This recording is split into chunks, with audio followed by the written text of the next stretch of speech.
now York County in south central Pennsylvania until 1:45 p.m. At 1:27 p.m., a severe thunderstorm capable of producing a tornado was located over Manchester, moving north at 30 miles per hour. Hazard, tornado. Source, radar indicated rotation.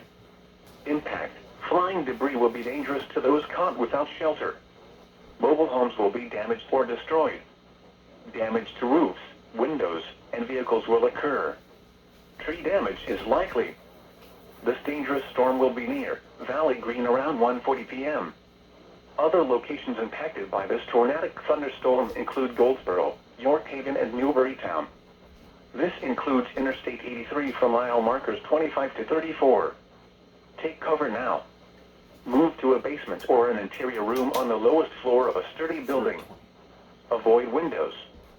If you are outdoors, in a mobile home, or in a vehicle, move to the closest substantial shelter and protect yourself from flying debris.